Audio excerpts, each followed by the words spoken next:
La historia de Adelis comenzó Con extraños ruidos por la madrugada, Hablamos del año 1960, cuando en el convento movimientos autónomos de los objetos, arañazos en las ya no se paredes. profesaba el culto que le diera vida.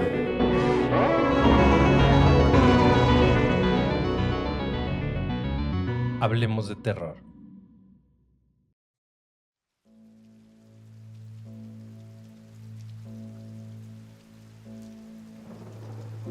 Hola, ¿cómo les va? Les quiero compartir mi historia. Ahora ya no tengo nada que perder. Todo se lo quedó a esa casa, esa maldita casa. Todos hemos visto una película de supuestas casas embrujadas, y yo no era ajeno a aquello, aunque siempre pensé que todo era exagerado e inventado. Pero hoy les puedo decir que no es así, al menos no en mi casa. En carne propia experimenté todo eso que sale en las películas y creo que hasta más. Permítanme contarles más a detalle. Después de muchos años de trabajo y de vivir en casa rentada, por fin tuve el dinero suficiente para comprar una casa propia para mi familia. Éramos 5. Mi esposa, una niña de 15, un niño de 10 y un chiquitín de 4 años. Después de buscar muchas opciones, el dinero que tenía solo alcanzaba para casas pequeñas en las afueras de la ciudad. Un crédito bancario estaba fuera de mis posibilidades, ya que no contaba con el historial crediticio suficiente para alcanzar un préstamo que valiera la pena. Así que decidimos esperar un tiempo en lo que juntábamos más dinero para aspirar a algo más grande o mejor ubicado. Sin embargo, un día, mientras conducía de vuelta a casa sobre una de las avenidas principales de mi ciudad, había un accidente, por lo que el tráfico era desviado por las calles aledañas, y fue cuando la vi. Una casa de gran tamaño, estilo de esas casas de ricos en los barrios pudientes de Nueva York. La casa llamaba la atención, tanto por su notable abandono como por esa extraña belleza en su construcción. Mientras avanzaba en el tráfico, a paso lento, noté que en una de sus ventanas, una persona cerró una de las cortinas dejando ver ese pequeño letrero de "Se vende", acompañado de un número telefónico. Tenía muy en claro que en este barrio no podía pagar semejante propiedad, pero aprovechando el bullicio de los conductores molestos y la lentitud del tráfico, decidí hacer la llamada. Nada malo pasaría de consultar el precio, que en mi mente sería muy elevado para mis capacidades, pero al menos me serviría como un motivante. Después de unos segundos marcando, la voz de una mujer de notable avanzada edad me contestó al teléfono. Y después de explicarle el motivo de la llamada y pedir informes, me sorprendió la cifra que la mujer tenía en mente para vender aquella propiedad. Era algo que yo podía pagar, y en un lugar que nunca me pasó por la mente. Así que de inmediato le confirmé mi interés, diciéndole que estaba por la zona y que si me lo permitía me gustaría conocer la casa por dentro y de interesarme poder hacerle una oferta. Su respuesta me dejó algo pensativo. Según ella, la casa llevaba al menos un par de años deshabitada, y por eso su notable deterioro en la fachada. Pero yo estoy seguro que ve a alguien en la ventana, de ahí que me llamó la atención el letrero de la venta en la propiedad. Pero bueno, no me iba a poner a discutir eso con la señora, así que fijamos una cita la mañana siguiente para conocer la casa. Cuando regresé a casa no comenté nada con mi esposa, hasta tener seguridad de que el precio que me había proporcionado aquella mujer fuera real, y tener entonces la certeza de que la casa estaba dentro de mi presupuesto. Recuerdo que pensé en lo feliz que se pondría mi familia si fuéramos los dueños de ese lugar, pero igual no les conté nada para no ilusionarlos. A la mañana siguiente comenté que iba a salir por algo para que comiéramos y que de paso pasaría a comprar algunas cosas que ocupábamos en casa, así que nadie me quiso acompañar y fui a la cita acordada para revisar la propiedad. Puntual en la entrada, me esperaba una señora que, tal como lo pensé por el teléfono, era de avanzada edad. Estaba acompañada por un joven que supongo era su nieto o algún pariente de ella. Le pidió que le esperara en el auto mientras ella estaba conmigo mostrándome el lugar, a lo que el joven de inmediato aceptó no diciendo palabra alguna. Solo al abrir la puerta, me imaginé que desgraciadamente pudo equivocarse con el precio cuando hablamos por teléfono. La casa era espectacular. Parecía de las que salen en las películas, con doble escalera para subir, pisos de mármol y muchos detalles de refinado gusto. Claro que el polvo y la suciedad habían cobrado factura en ese lugar, que se notaba que en más de alguna ocasión había sido perpetrada por vagos o borrachos, quienes dejaban la basura en ese mismo. En ese momento, imaginé que tal vez aquella sombra que vi la tarde anterior podría tratarse de alguien que había buscado refugio por la noche, o yo qué sé, de algún vándalo o drogadicto. Era una casa de 2 plantas, con patio y jardín trasero, cuarto para servidumbre, amplia cocina y un espectacular comedor. Una sala de visitas y otro un poco más familiar, bodega y un sótano. Y esto solamente era la planta baja. En la planta alta había 3 recámaras muy grandes, un espacio como para una sala de televisión y una habitación un poco más pequeña, como para estudio. Todas tenían baño propio y un amplio vestidor. Bueno, en resumen, la casa parecía de telenovela o de estrella de cine. No había manera de que el precio fuera tan bajo como lo mencionó. Así que para no perder el tiempo, tuve que hacer la pregunta.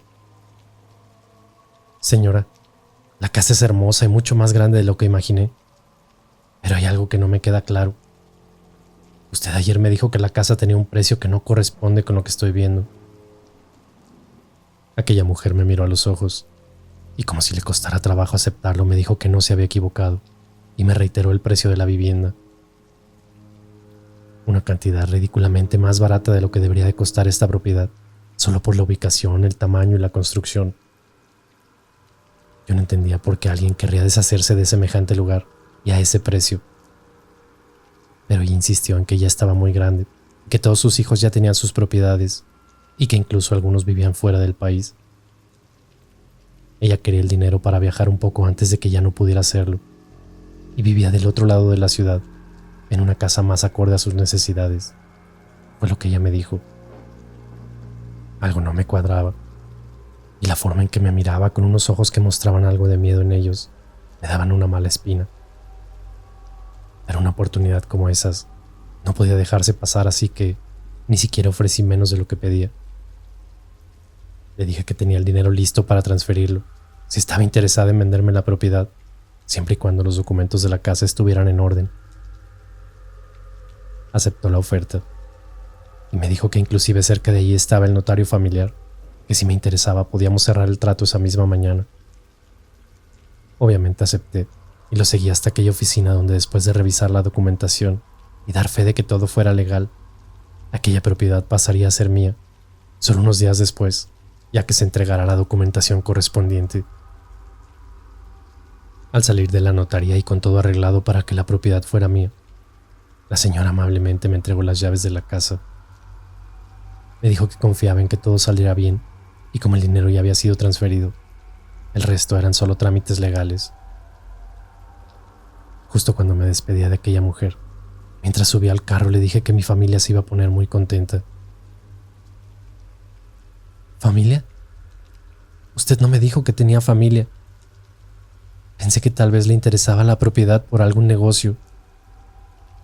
Noté el cambio de tono en su voz mientras me decía aquello. Su cara de angustia al mencionar a mi familia debió ser una señal para preguntar más al respecto. Pero en ese momento, yo seguía emocionado por la compra tan inteligente que había realizado. No dejaría que se arrepintiera del trato, por lo que subí de inmediato a mi vehículo despidiéndome por la ventana. Manejé a casa emocionado, no podía esperar para ver la cara de mi esposa y mis hijos cuando llegáramos a nuestra nueva casa. Recuerdo que al llegar, notaban mi emoción en la cara, por lo que les pedí que me acompañaran, ya que les tenía una sorpresa. Cuando llegamos al lugar, nadie se imaginaba lo que estaba a punto de mostrarles. Fue cuando subimos aquella escalera que de la banqueta llegaba a la entrada principal y me vieron abrir la puerta cuando empezaron las preguntas. ¿Qué hacemos aquí, amor? No entiendo.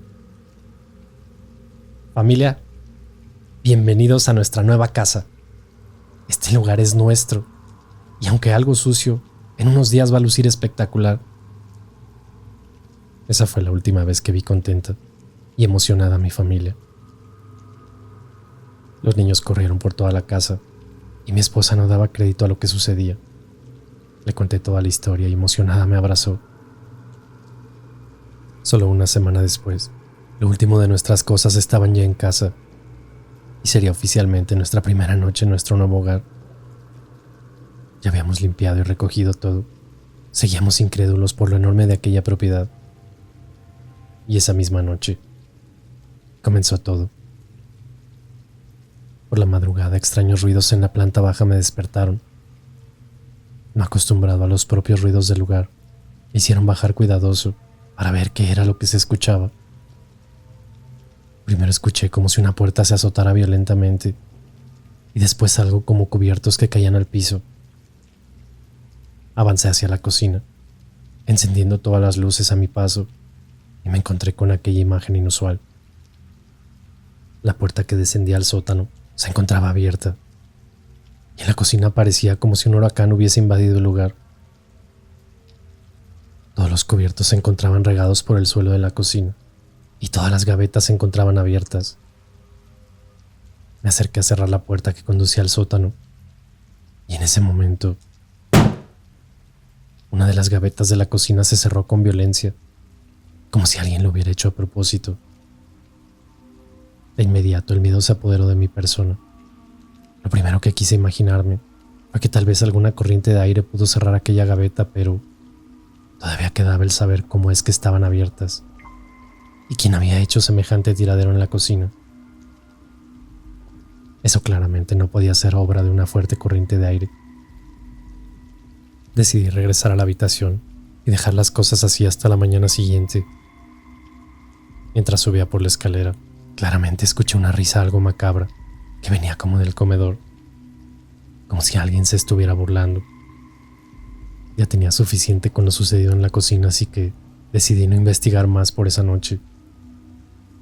Llegué hasta la cama para intentar dormir a la brevedad, y así fue. Caí extrañamente rendido. Y digo extrañamente porque yo comúnmente tengo dificultades para quedar dormido rápidamente. La mañana siguiente desperté temprano y muy descansado. Mi esposa ya no estaba en la cama, así que bajé para ayudar a recoger el tiradero que se había hecho en la cocina.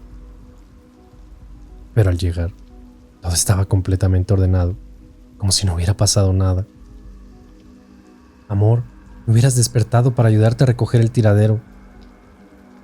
Fue lo primero que le dije a mi esposa, quien preparaba el desayuno para toda la familia. ¿Cuál tiradero? Aquí no había nada tirado, ¿por qué lo dices?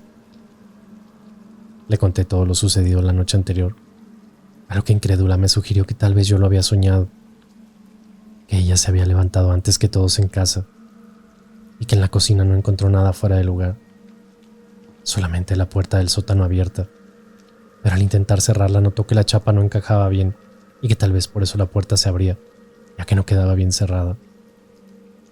La primera noche, yo había sido la víctima, pero la casa no se iba a detener solo conmigo.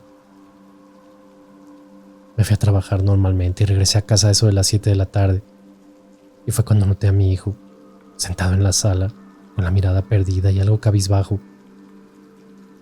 ¿Estás triste, hijo? ¿Qué tienes? No quería decirme nada, solo me miraba con una cara como de preocupación, como si algo no anduviera bien. Cuando me di la espalda para dirigirme hacia la cocina, su voz preocupante me detuvo. No vayas para allá, papá. Aquí no nos quieren. Mi piel se erizó al instante. ¿Sería acaso que él también escuchó los ruidos de la noche anterior? ¿A qué se refería con eso de que aquí no nos quieren?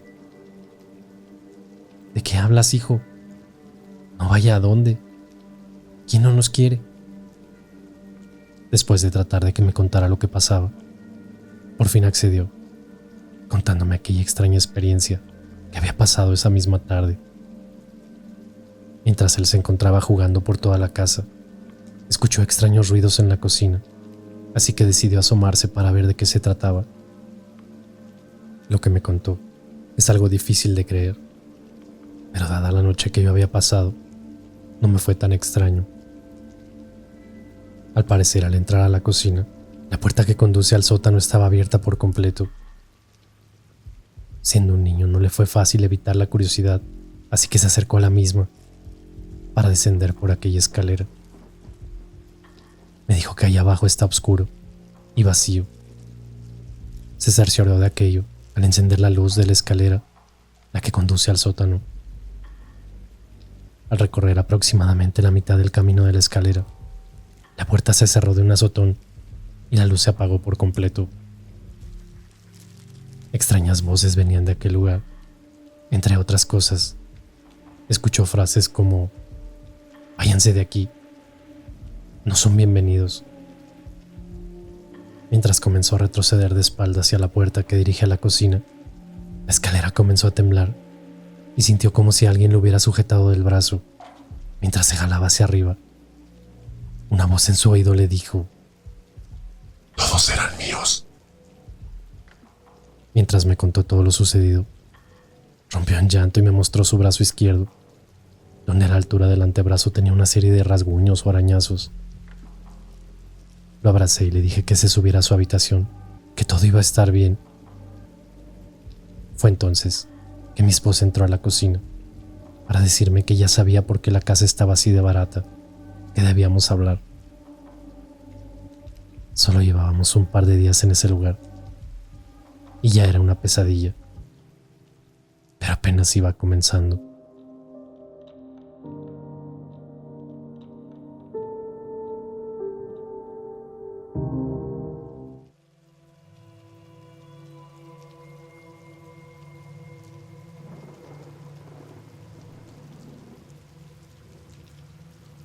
En cuanto a mi esposa, me dijo que sabía por qué la casa había tenido un costo muy por debajo del precio de mercado. No imaginé lo que estaba por contarme. Yo sabía que algo raro había, pero no algo así. Amor, esta mañana cuando te fuiste al trabajo, pasaron cosas muy extrañas en la casa. Estaba preparando el desayuno para los niños cuando la puerta que conduce al sótano se abrió lentamente.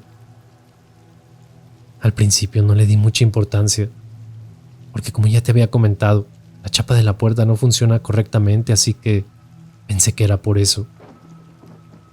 Pero mientras picaba algo de fruta, comencé a sentir como si alguien me estuviera observando, así que decidí mejor cerrar la puerta. Al acercarme noté que la luz se encontraba encendida ahí abajo, y también escuché como si los niños estuvieran ahí abajo jugando. Te juro que clarito los escuché riéndose y jugando, así que decidí asomarme para pedirles que se vinieran a desayunar. Apenas había bajado, yo creo, la mitad de la escalera, cuando pude asomarme y noté que no había nadie ahí abajo. Imaginé que me estaban haciendo una travesura y que se estaban escondiendo, pero desde la parte de arriba de la escalera, justo en la puerta, escuché que el niño me habló. Mami, ¿qué haces allá abajo? Salte rápido, allá espantan. En cuanto el niño terminó de decir aquello, la luz de pronto se apagó y la puerta se cerró de golpe. Corrí hacia arriba para salirme de ahí mientras le gritaba al niño que me abriera, pero algo no lo permitía. Poco antes de llegar al final de la escalera sentí como si alguien me tomara de la pierna. Era una mano o algo así, estoy segura. Yo estaba gritando como loca del miedo, y fue cuando esa voz en el oído me dijo: esta es nuestra casa. Mi piel se erizó de tanto miedo, y en ese instante la puerta se abrió y la luz se encendió. Fue todo muy rápido, fueron solo segundos, pero estaba tan asustada que de inmediato agarré a los niños y nos salimos un rato a la banqueta asustados. Fue entonces cuando aquella mujer se acercó a nosotros y me contó algo de la historia de la casa y todo lo que les había pasado a los antiguos inquilinos. Me dijo que la casa tiene muchísimos años que la hicieron y la señora que la vendió es quien la heredó hace tiempo, pero después de muchas cosas extrañas decidió rentarla. El problema es que todos los inquilinos salían volando a los días de mudarse, alegando que los asustaban. También me contó la verdadera tragedia ocurrida en esta casa, o al menos lo que se cuenta que sucedió. Cuando la casa se terminó, estaba a las afueras de la ciudad, y era habitada por una familia de alta sociedad. El dueño era un banquero con mucho dinero, pero al parecer no era muy buena persona. Con mañas se encargaba de dar préstamos a intereses muy altos, y cuando las personas ya no lo podían pagar, él les quitaba sus casas. Y así fue como se hizo de esta propiedad. Se la quitó a un extranjero que tenía a su esposa y varios hijos. Cuando el banquero les quitó la casa, aquel hombre le pidió que al menos le devolviera algo de dinero a cambio, pero este se negó, echándolos a la calle un día por la noche. Al parecer no pudieron encontrar un lugar adecuado para vivir y los hijos de aquel hombre un día se enfermaron y al no poder ser atendidos, murieron. La esposa, completamente deprimida, se quitó la vida tan solo un par de días después. Aquel extranjero, del que poco se sabe, al parecer buscó ayuda con algún tipo de bruja o hechicera para hacer sufrir al banquero y que pagara por lo que les había hecho. Esa mujer sabía la mala persona que era el banquero y con gusto lo ayudó. Pero había una condición. Aquel hombre necesitaba ser invitado a pasar a la casa por el ahora dueño y dejar una prenda de cada uno de los integrantes de la familia, además de un mechón de cabello. Todo esto iría en una caja y el banquero debía tocar al menos una de las prendas. Pasando esto, la suerte estaría echada. Aquel hombre enfermaría y moriría, mientras que el extranjero recuperaría la casa y el alma de su familia viviría por siempre en ella. Así que una noche, aquel hombre desesperado por la muerte de su familia tocó la puerta de la casa para ser recibido por el banquero, el que se las había quitado. Por pura costumbre y educación, el banquero invitó a pasar al hombre, quien argumentó que le traía un regalo. En el estudio le entregó la caja con las prendas y los mechones de cabello en su interior. Así que al abrirla, sorprendido tomó lo que estaba por encima, una pequeña playera del niño. En ese instante todo estaba completo. Aquel extranjero lo único que debía hacer era retirarse y esperar. Pero no fue así. Cuando el banquero preguntó por el extraño regalo, el otro hombre no pudo más. Se lanzó en contra del banquero, enfrascándose en una pelea a golpes, reclamando por lo que les habían hecho y que terminó con la muerte de su familia. Golpeó al banquero tantas veces que mientras estaba en el suelo, tomó un abrecartas del escritorio y lo enterró en reiteradas ocasiones en el pecho de aquel hombre, asesinándolo en el acto. Lo que nunca se esperó es que uno de los hijos del banquero llegó a casa mientras esto sucedía, y el joven, al ver cómo su padre era asesinado a sangre fría, tomó el arma que guardaba su padre en uno de los cajones y asesinó al otro hombre. Esa noche murieron 2 personas en la casa, pero los restos de la familia del extranjero también quedaron en ese lugar. Y el hijo, al no saber qué hacer con aquella caja, la terminó lanzando por las escaleras que conducen al sótano. La familia de aquel joven, hijo del banquero, se mudó a la propiedad que ahora les pertenecía por herencia familiar. Pero una maldición ya estaba en el lugar. Semanas después de los trágicos eventos en los que 2 personas perdieron la vida, la policía determinó que, aunque aquel hombre hubiera asesinado al banquero a sangre fría, el hijo no podía dispararle a quemarropa, argumentando defensa propia, así que fue avisado de que sería arrestado y procesado por la muerte de aquel hombre. Al enterarse que sería encarcelado y por muchos años, lo primero que imaginó sería que su familia quedaría desamparada. Así que lo único que se le ocurrió fue quitarse la vida para que su esposa se quedara con la propiedad. Entonces ya 3 personas habían fallecido en esta casa. La esposa y sus 3 hijas vivieron algunos años en la casa, pero al parecer nunca estuvieron tranquilas. En bastantes ocasiones fueron a la policía solicitando ayuda, argumentando que alguien más estaba en la casa y que no las querían ahí. Obviamente fueron ignoradas por las autoridades, así que la mujer buscó ayuda menos tradicional y contactó con una médium, la cual visitó la casa en al menos un par de ocasiones. Una noche, mientras las niñas dormían en su habitación, la madre se encontraba con la médium en el comedor, y fue cuando todas aquellas entidades se manifestaron. Las almas de varias personas incluidas la familia del dueño original de la propiedad, se manifestaban argumentando que la casa les pertenecía. Lo único que la médium sugirió fue que la casa no fuera habitada más por aquella mujer y sus hijas, ya que podría ser peligroso para ellas. Pero sin tener a dónde irse, hicieron caso omiso y eso les costaría muy caro.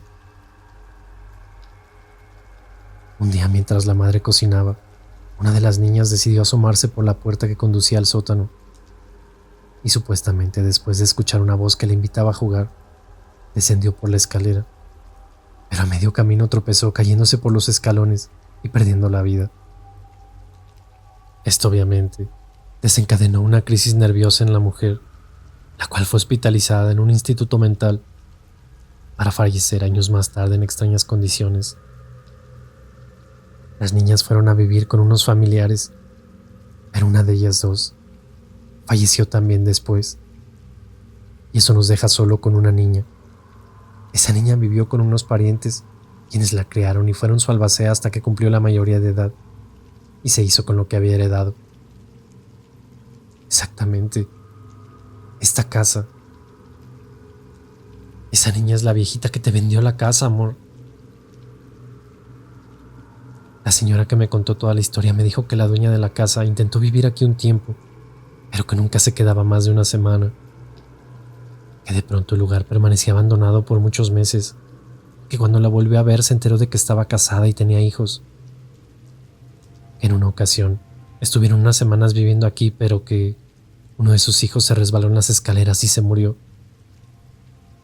Desde entonces la propiedad solo se rentaba por temporadas, pero todos los inquilinos salían volando al poco tiempo. Por eso la casa se puso en venta. Pero como por aquí todos conocen la historia de la casa, nunca nadie se animaba a comprarla por barata que estuviera. Hasta que la compraste tú, amor, que no tenías idea de todo eso. Cuando mi esposa terminó de contarme todo aquello, no sabía ni qué contestarle. Claro que creo en fenómenos paranormales y algunas cosas más, pero eso parecía más de una historia de las que se inventan los ancianos para asustar a los niños. Maldiciones y casas embrujadas no estaba precisamente en mi lista de cosas a considerar. Oye, amor, ¿no se te hace que te exageraron con el cuento? Mira, a lo mejor son solo nervios de comenzar en un nuevo hogar al que no estamos acostumbrados y es pura sugestión. Eso fue lo primero que se me ocurrió contestarle. Aunque en el fondo no puedo negar que sí me sentía algo asustado porque no solamente yo había escuchado cosas en la cocina. También mi hijo había experimentado algo en la escalera y ahora mi esposa. Después de platicar por un momento con ella, le dije que sería mejor irnos a acostar y prohibirle a los niños que se acercaran a la cocina, no importando lo que escucharan. Y ya mañana podríamos platicar más tranquilo las cosas para no tomar decisiones apurados. Al final de cuentas, todo nuestro dinero se había ido en la compra de la casa, así que no teníamos a dónde irnos tan apurados. Mis suegros no eran opción, y mi familia no vivía en la ciudad, así que necesitábamos enfrentar las cosas con madurez y tomar decisiones la mañana siguiente.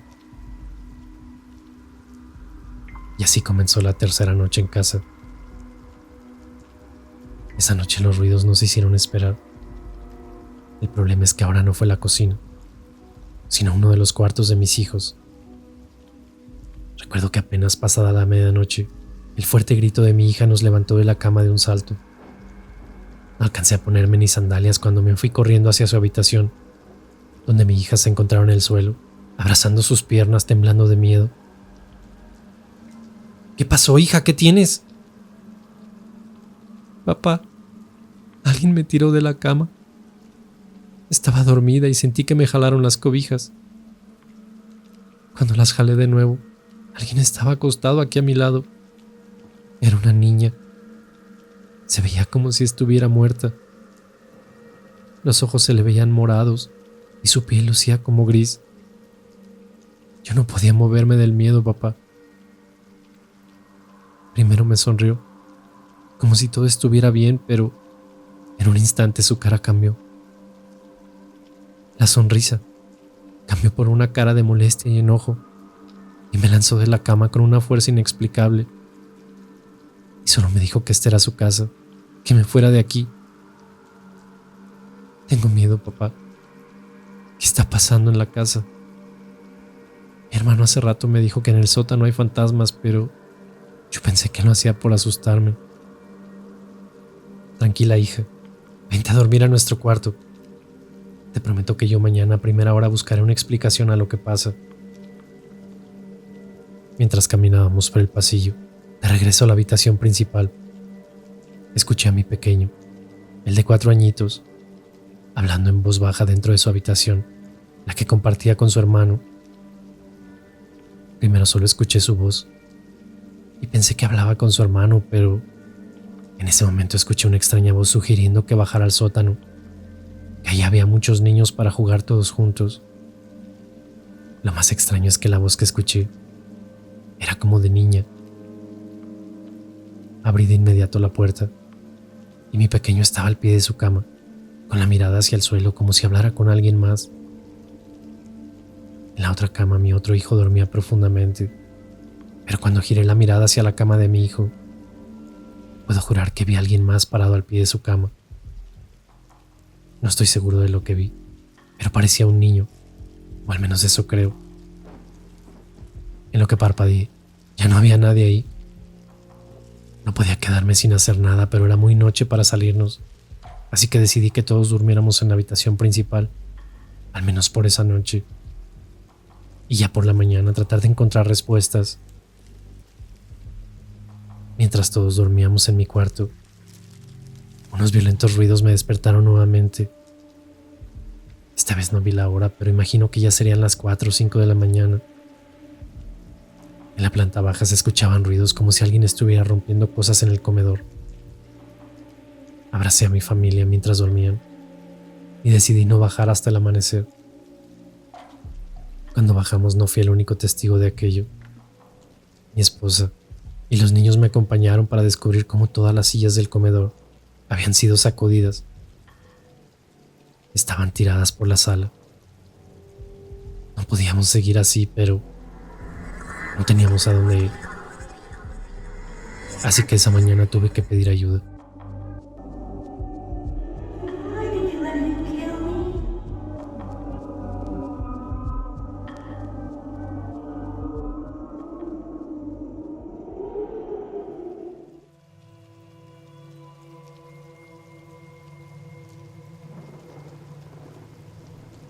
Después de encontrar las sillas por todos lados, y sumado a las noches previas, me quedaba más que claro que algo estaba mal en este lugar. La historia que le contaron a mi esposa también me tenía algo preocupado. Claro que eso podría ser un invento de gente con alguna envidia o resentimiento hacia la dueña de la casa, pero no me iba a poner a investigar chismes y leyendas. Yo tenía que hacer algo por mi familia. Así que esa misma mañana me fui a la parroquia más cercana para hablar con el padre y pedir que fuera a bendecir la casa. En cuanto fui atendido por el padre Gonzalo, quien era el encargado de la parroquia, no tuve que decir mucho. Me presenté y le dije que acababa de comprar la casa sobre la avenida aquella, y el gesto que hizo me dejó claro que sabía algo de lo que pasaba. Cuéntame, hijo, ¿qué te trae por la parroquia? ¿Todo bien en casa? Le conté con lujo de detalles todos los eventos que habíamos vivido en la casa, pero lejos de asombrarse parecía que estuviera acostumbrado a ese tipo de experiencias. Se esperó a que le terminara de contar mi historia, para luego sugerirme una bendición para la casa. Me dijo que yo no era el primer inquilino de ese lugar que venía pidiendo por ayuda, pero además me sugirió que buscara otro lugar para vivir. Mira, hijo, en esa casa pasan cosas muy extrañas desde hace mucho tiempo. Al menos es lo que me han contado algunas de las personas que han vivido ahí. La casa la hemos bendecido ya no sé en cuántas ocasiones, pero la verdad es que personalmente nunca he visto algo extraño al visitarla, ni he sentido nada, ni me creo las leyendas alrededor de ese lugar. Pero yo con todo gusto puedo pasar esta misma tarde saliendo de la parroquia, aunque sí te recomiendo que busques otro lugar para vivir. Creo que el padre no se había enterado de que no estaba rentando la casa, sino que ahora era de nuestra propiedad. Fue en cuanto le dije que no estaba alquilando el lugar y que más bien ahora era nuestra casa, cuando el semblante del sacerdote cambió por completo. Su cara mostró cierta angustia o preocupación. Definitivamente este señor sabía más de lo que me estaba diciendo. Le dije que no la podía vender. Fue la exclamación que hizo el padre, después de reaccionar a lo que le había comentado. ¿Cuánto tiempo llevan en ese lugar? No puede ser mucho, ya nos hubiéramos enterado. Dígame que no llevan 6 días. No comprendía el cambio de actitud, ni a qué se refería con eso de que ya nos hubiéramos enterado, y mucho menos que tenía que ver el tiempo que lleváramos en casa. No, padre, no llevamos más de 4 días allí en esa casa. O sea que su familia completa ha pasado estos días ahí. ¿Dónde está su familia en este momento? Tenemos que apurarnos antes de que se queden atrapados en ese lugar. Ya para ese punto, no entendía nada de lo que pasaba, pero si aquel sacerdote estaba preocupado y asustado, algo muy grave debía saber como para apresurarme a salir lo más pronto posible, con camino a casa. Antes de salir vi que fue al teléfono e hizo un par de llamadas algo preocupado y sonando muy alterado. Luego tomó un maletín y me urgió a que nos trasladáramos a la casa lo más pronto posible. El camino posiblemente no serían más de 10 minutos en el auto, pero... ¡ay, el tráfico! Parecía que se empeñó en alargar aquel recorrido. Mientras tanto, en el camino me ponía al tanto de todos los eventos registrados en ese lugar. La casa de la muerte, así le decían. Me contó de la disputa que hubo por quedarse esa propiedad y la serie de extrañas muertes ocurridas dentro de sus paredes. La iglesia en algún momento sugirió a los dueños demoler la construcción, convertirla en algo más. Pero la ambición por las ganancias que podía generar pudo más que la razón. Me contó que la casa llevaba muchos años en venta, pero que el letrero tenía tiempo de que ya lo habían quitado. De inmediato me preguntó que cómo me había enterado de la propiedad. Y cuando le conté sobre aquel día, en que estaba atorado en el tráfico y vi cómo una cortina se cerró, mostrando aquel letrero de venta, su reacción fue peor aún. Esa casa los escogió a ti y a tu familia, hijo. Eso no es una coincidencia ni una casualidad. Le dije a ese muchacho que no la vendiera, que mejor la diera por perdida. En ese momento lo interrumpí, para preguntarle que a qué muchacho se refería, que yo había sido atendido por una señora de avanzada edad. ¿Pero qué dices, hijo? ¿Qué señora? La casa es de un muchacho que heredó la propiedad de su abuela. Sus padres murieron en esa casa mientras él se encontraba de vacaciones con unos amigos de la familia. Le describí a aquel joven, el que estuvo el día que me atendió la señora, quien después nos acompañó en el notario, firmando como supuesto testigo del contrato de compraventa de la propiedad, y me dijo que efectivamente ese joven era el dueño de la propiedad, y la señora que yo supuestamente vi era su abuela, quien también falleció en esa casa. Ya había perdido la cuenta de cuánta gente había muerto en ese lugar, pero ahora sí ya estaba muy preocupado. Ya como pude me abrí paso entre el tráfico para apurar mi llegada a la casa. En menos de 5 minutos estaba estacionado en la puerta de casa. Bajamos de inmediato y corrí a la entrada. Estaba por introducir la llave, cuando la puerta se abrió sola. Algo no andaba bien definitivamente. Parecía que la casa me estaba esperando. Al cruzar la puerta, de inmediato le grité a mi esposa y a mis hijos, pero nadie me contestaba. Algo muy extraño, pero imaginé que podrían estar en la parte del jardín trasero y que tal vez no me habían escuchado. Así que me dirigí de inmediato a la parte posterior, pero no había nadie. Entonces subí a las habitaciones para encontrarme con lo mismo. Nada. No había nadie en casa. Estaba seguro que tal vez salieron corriendo y por eso la puerta estaba abierta. Nos regresamos a la calle junto con el sacerdote, quien me sugirió que esperara fuera de la casa hasta que mi esposa regresara con los niños y que él se retiraba por el momento, pero que si ocupaba algo, no dudara en llamarlo a su número personal y él vendría de inmediato. Pasó un buen rato y yo seguía afuera esperando, pero no había señales de mi familia. El teléfono celular de mi esposa desconectaba la llamada de inmediato al marcarle, y en la casa de mis suegros tampoco me contestaban. Estaba comenzando a perder la paciencia y sentía que estaba perdiendo mi tiempo sentado en el auto afuera de casa. Así que, aprovechando que tenía que ir al baño y además tenía algo de hambre, decidí entrar a casa, envalentonándome y dejando el miedo atrás. La casa estaba en completo silencio, y mientras la tarde caía, la oscuridad se iba comiendo cada uno de los espacios de la casa.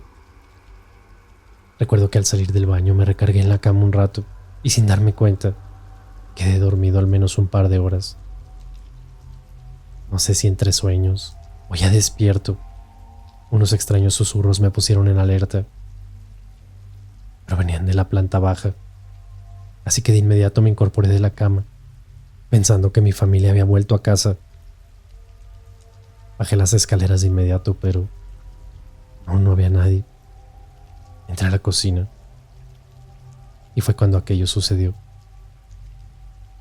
Me cuesta trabajo todavía compartir aquella experiencia, pero como les dije al principio, ya no tengo nada que perder. Esa casa me quitó todo. Mientras me acerqué a la cocina, escuché el rechinar de una puerta abriéndose lentamente. Era aquella puerta que llevaba al sótano, el único lugar donde no había buscado a mi familia. Y sí, ahí estaban todos. Me duele recordar aquella imagen. Me acerqué a la puerta y un extraño presentimiento se apoderó de mí. Así que coloqué una silla deteniendo la puerta para evitar alguna sorpresa. Y comencé a descender aquella escalera en medio de una oscuridad que solo se interrumpía por la tenue luz de una vieja bombilla que provenía de abajo. Cuando llegué a la mitad de la escalera y giré la vista hacia abajo, fue cuando los vi. Sus cuerpos tirados, inertes, se mostraban ante mi asombro. Bajé corriendo para con tristeza encontrar a mis hijos muertos. Mis gritos de desesperación y mi desconsolado llanto se interrumpieron por un sollozo que provenía de una orilla de la habitación. Por debajo de los últimos escalones se encontraba mi esposa, quien también yacía tendida. Me acerqué de inmediato para comprobar sus signos vitales y me llené de esperanza al darme cuenta que seguía con vida. Aquellos sollozos eran de ella, intentando pedir auxilio o ser escuchados por mí. La traté de incorporar, pero se encontraba mareada. Por lo que vi de primera instancia, un golpe en la cabeza la había dejado desmayada. Así que como pude la cargué y subí con premura aquellos escalones que parecían eternos. Recuerdo que a media escalera, una risa como burlona emergió de un rincón de la habitación. No me detuve, ni volteé para llegar al final de la escalera, donde de inmediato coloqué a mi esposa en aquella silla que había colocado para detener la puerta. Le serví un vaso con agua y traté de reanimarlo un poco, y cuando por fin comenzó a reaccionar, con una mirada de tristeza y miedo, me contó lo que había sucedido. Al parecer, mientras me esperaban en casa, mis hijos decidieron pasar el rato jugando a las escondidillas. A uno de ellos le pareció buena idea refugiarse en el sótano, pensando que sus hermanos no lo encontrarían. Pero sí lo hicieron. El grito de la niña, que llevaba de la mano al más pequeño, fue ensordecedor. Su hermano estaba sin vida dentro del sótano. Cuando mi esposa corrió hacia la cocina, los dos pequeños estaban en la puerta, y ella fue testigo de cómo fueron engullidos por la habitación, como si algo los hubiera jalado hacia adentro de la misma puerta, cuando a su vez se cerraba detrás de ellos. Después de intentos desesperados por abrir la puerta, todo fue inútil, pero en un par de minutos se abrió por sí misma. Fue cuando mi esposa decidió bajar aquella escalera para encontrar los muertos a los tres. La desesperación, o tal vez algo, hizo que tropezara escalera abajo, golpeándose fuertemente la cabeza, mientras la puerta se cerraba tras de ella. Todo esto me lo contó en no más de 5 minutos. Y mientras nos incorporábamos para intentar llevarla al auto, para regresar por mis hijos, algo me la arrebató de las manos. No puedo decir que vi a alguien, pero claramente sentí una presencia maligna en ese lugar. Mi esposa literal voló engullida por aquella habitación mientras la puerta volvía a cerrarse. Con golpes y patadas, intentaba abrir aquella puerta cuando una mano me tomó por la espalda. Era aquel sacerdote. Vámonos, hijo. Aquí no hay nada más que puedas hacer. Tu familia se ha ido. Ahora es parte de esta casa y de todos los que la reclaman como dueños de ella. Esa fue la última vez que los vi. Hoy no tengo nada más que perder. Estoy en la puerta de la casa y a punto de entrar a ella. Comenzaré por el sótano y la cocina y dejaré que el fuego consuma todo este maldito lugar. Si no vuelven a escuchar de mí, quizás es porque la casa me tenga preparada una sorpresa. Pero este lugar hoy termina en cenizas.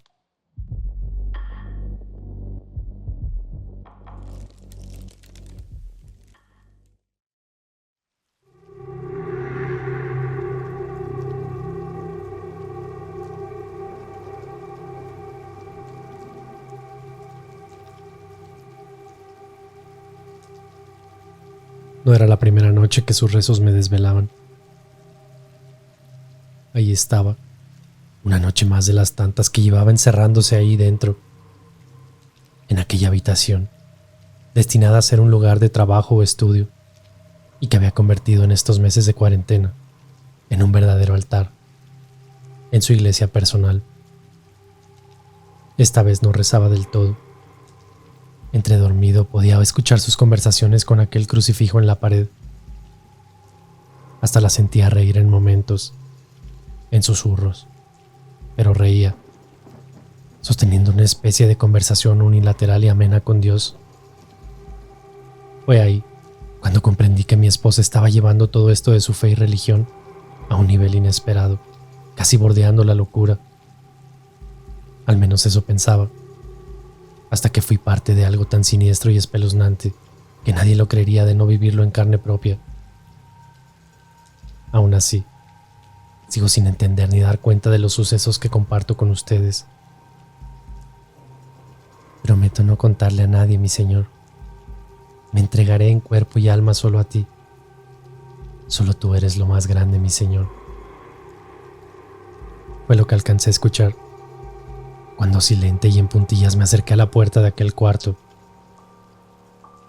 Cuando entré en forma abrupta, quedó sorprendida, con sus ojos enormes observándome por algunos segundos. Allí estaba, arrodillada en su altar improvisado, completamente desnuda, con sus palmas pegadas como terminando una oración. Luego me dio aquella sonrisa estúpida, como diciendo: no estoy haciendo nada malo, amor, solo rezando. No supe qué decirle. Estaba aún más sorprendido y consternado en verla de esa forma, casi trastornada en su fidelidad a Dios y a su religión e iglesia, aquella a la cual no había podido asistir ya en casi 5 meses, producto de esta pandemia. Pero fue aquello lo que comenzó a desesperarla, a trastornarla, llevándola sin querer a un lado oscuro que ni ella misma daría cuenta de tal. Aquel fanatismo religioso de mi esposa se lo debe a sus padres. Ellos fueron quienes desde pequeña inculcaron en su vida religión como lo más importante, casi la base de toda forma de vida. Yo no tengo nada en contra de ello y nunca fue un problema para mí ni para nuestra familia. También soy creyente y la acompaño cada vez que puedo a la iglesia, así también nuestros hijos. Sin embargo, ella asiste la mayor parte del tiempo y participa activamente a tal que muchas veces se pierde por horas en las muchas actividades parroquiales y de ayuda. Cuando el confinamiento fue una realidad, lloró casi desconsolada por tener que dejar de lado todo aquello. Pero lo que más la desesperaba fue el hecho de que la iglesia cerró sus puertas y no poder ir y entregar todo de sí misma en aquella ceremonia en que se celebra el sacramento de la Eucaristía, sus misas dominicales. Con el correr de las semanas y de los meses, comenzó a sentirse casi en pecado, desesperada. Fue incluso un par de veces a la iglesia intentando violar cualquier cuarentena y exigir que le abrieran, llorando. La segunda vez fue todo un espectáculo verla tirada en el suelo, rosario en mano, golpeando las puertas, exigiendo que le abrieran, vociferando que el diablo entraría en su mente y también en su alma por haberse alejado de Dios. Fue en aquel momento cuando todo comenzó a cambiar de rumbo en nuestro hogar. Fue ahí cuando improvisó aquel altar, cuando comenzó con sus alucinaciones y a causarse daño. Al principio no vimos con malos ojos aquel altar que levantó para sentirse mejor. De cierta forma la tranquilizaba cada vez que se encerraba a orar por largas horas, pues salía contenta, casi como cuando llegaba a casa los domingos luego de la misa. Fue aquella primera noche, cuando despertó exaltada, gritando y completamente sudada, que esto tomó otro rumbo. El diablo viene por mí, quiere meterse en mi cabeza, necesito rezar. Dios mío, perdóname. Repetía una y otra vez mientras se levantaba en sollozos y acelerada en dirección a su altar, encerrándose por largas horas. Debo limpiar mi alma, debo limpiar mis pecados. Con el paso de los días, todos en la familia estábamos preocupados por su actuar. Había momentos en que pasaba tardes enteras ahí dentro, comenzando a descuidar su vida y roles de esposa y madre. Quedábamos perplejos cuando aseguraba que el mismo Satanás la visitaba por las noches y le hablaba, intentando llevarla al pecado. Ahí era cuando se encerraba, para luego salir con aquella sonrisa y tranquilidad abismante, como si nada estuviese ocurriendo, con aquella mirada que día a día fue perdiéndose y siendo cada vez más inquietante. Con nuestros hijos nos reunimos a conversar sobre su estado, acordando que lo mejor sería traerle un médico a casa o intentar llevarla a uno. Buscar la manera de tratarla y poder sacarla de esta especie de trastorno, o no sabría cómo llamarlo, pero para poder darle tratamiento. Su hermana mayor, a quien le contamos, también estuvo de acuerdo con ello. Algo no andaba bien en su mente, y cada día se hacía peor e insostenible para todos, sobre todo aquella noche en que comenzó a dañarse. Sin embargo, junto con aquel episodio hubo algo completamente raro e inusual, que fue la partida para los siniestros y terroríficos acontecimientos de las noches venideras. Los gemidos de dolor me despertaron abruptamente.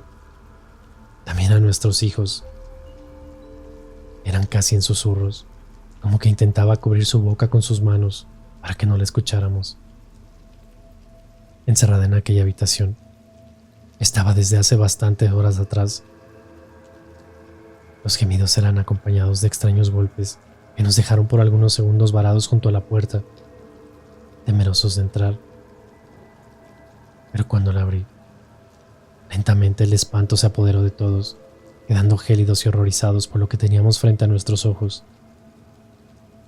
Allí estaba, completamente desnuda y arrodillada frente a su altar, ante aquel enorme crucifijo en la pared. Su espalda, lacerada, completamente ensangrentada producto de la flagelación que se propinaba con un grueso cinturón con hebillas. En su boca un pañuelo blanco mordía con fuerzas, intentando soportar la dureza de tal castigo que se propinaba, y a la vez callar sus guturales lamentos de dolor. Parecía no vernos, ni sentirnos. Los niños le gritaban mamá, casi al unísono, pero parecía no inmutarse con nada, alcanzando a dar un par de azotes más en su maltrecha espalda, antes de que me lanzara sobre ella, para contenerla. Aquel horrendo espectáculo nos dejó paralizados, a tal que nadie se percató en el instante del frío inusual de aquella habitación. No estábamos en época invernal y el frío ahí adentro era similar al de un refrigerador. El vapor salía de nuestras bocas, el cuerpo de mi esposa estaba completamente helado, casi en estado de hipotermia, amoratados sus labios y las uñas. A tirones y ayudado por mis hijos la sacamos de aquel cuarto mientras gritaba enloquecida. El diablo estaba en casa y que quería su alma, que si no redimía sus pecados, se la llevaría al infierno. La rigidez del cuerpo era tal que tuvimos que lidiar por largos minutos para lograr sacarla de ahí. Fue cuando cruzó la puerta que presenciamos el primer extraño y macabro hecho. Aquel crucifijo en la pared se soltó de una de sus clavijas, la que lo sostenía de la parte superior, quedando en posición adversa, invertida, mientras la puerta se cerró de golpe de la nada. Nuestra preocupación era ella.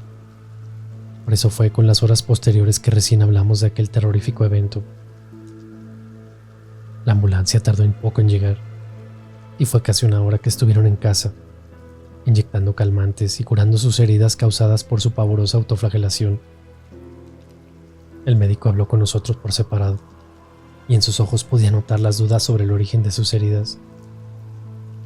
Claramente estaba pensando en violencia familiar y que tal vez fui yo el causante de aquellas. Luego, le mostré aquel altar y relaté las acciones que venía practicando mi esposa dentro del cuarto. Había evidencias de aquello, pero de igual forma me informó que debía notificar este tipo de cosas con la policía por cualquier futura denuncia o nuevos sucesos. Cuando la asistencia médica se fue, mis hijos seguían en la habitación junto a ella. Aturdida por los sedantes, aún murmuraba extrañas palabras que atemorizaron más a todos. Seguía repitiendo que el diablo ya estaba en casa, que ella era la causante por abandonar a Dios y a su iglesia, que necesitaba llamar al sacerdote para recibir la confesión, que solo así el mal se alejaría de ella y de nuestro hogar. Un escalofrío enorme me recorrió y me erizó la piel al escuchar tales aberraciones. Pero fue aún más espeluznante cuando tuve que entrar nuevamente en aquel cuarto y observar aquel crucifijo invertido en la pared. Rápidamente cogí las herramientas y lo arreglé apuntalando nuevos clavos, con mis manos temblorosas y sudadas. En mi accionar me era inevitable de reojo mirar al Cristo, pues en momentos y sugestionado sentía que me observaba. Cuando terminé quedé parado frente a él por algunos segundos y solo me persigné, tocando sus pies, esperando su ayuda en estos momentos tan difíciles. El piso tenía salpicaduras de sangre, las cuales limpié rápidamente. El aroma a flores se mezclaba con algo más que no podía describir con claridad. Sin duda, el aire ahí adentro estaba enrarecido, y seguía sintiendo que la figura de Cristo me observaba en todo momento. Hice un escaneo visual por cada rincón antes de abandonar el lugar, fijando mi vista por última vez en aquel crucifijo antes de cerrar la puerta con llave. Un segundo escalofrío me invadió, esta vez acompañado de miedo. Ya por la noche, desperté del intenso frío en la habitación. Mi esposa seguía profusamente dormida gracias a los sedantes. Estaba algo destapada, por lo que la acurruqué nuevamente sus ropas y la pegué hacia mí. Sin embargo, no me había percatado de aquel gélido ambiente. Era el mismo del cuarto ese, cuando todo ocurrió. Miré la hora, y eran las 3:33 de la madrugada. Algo no andaba bien. Extraños ruidos se percibían en la casa. Eran tenues y casi imperceptibles, pisadas y crujir de tablas. Pero fue cuando se sintió una puerta abrirse que me alerté y me senté en la cama de golpe, con las pulsaciones aceleradas. Primero fue el sonar de una manija, y luego el rechinar habitual y espeluznante que emiten las viejas puertas. Aquel sonido que tanto miedo nos causa en medio de la noche. No tenía claridad de qué puerta era, pero por seguridad o pensando en algún ladrón en casa, me levanté a investigar. Caminé tembloroso hasta la puerta de la habitación y encendí la luz del pasillo que estaba a un costado. Observé de lado a lado, temeroso, solo sacando mi cabeza del umbral. Todo estaba en calma y normal, salvo aquel cuarto, el cual había dejado cerrado con llave, pero extrañamente estaba abierto algunos centímetros. Volví por las llaves y caminé aceleradamente y con decisión para cerrarlo nuevamente, con un miedo en mi pecho que no sabía describir y una sensación que no me daba buenos augurios.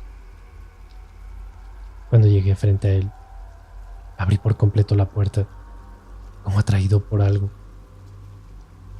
La luz del pasillo daba justo a la pared, iluminando aquel crucifijo que ya a estas alturas me causaba horrores. Es en este momento en que no tengo claridad si estaba completamente despierto o soñaba, o actuaba como sonámbulo. Pues lo que pasó a continuación fue algo completamente escalofriante, aterrador y confuso. El Cristo de aquel crucifijo estaba diferente. Su cabeza y espalda parecían encorvarse y colgar aún más de lo normal, como con su cuerpo más agotado, anómalamente, a diferencia de la imagen habitual. Fue escalofriante, pero más aún cuando creí ver dentro de la penumbra que su mentón se levantó para observarme por algunos segundos.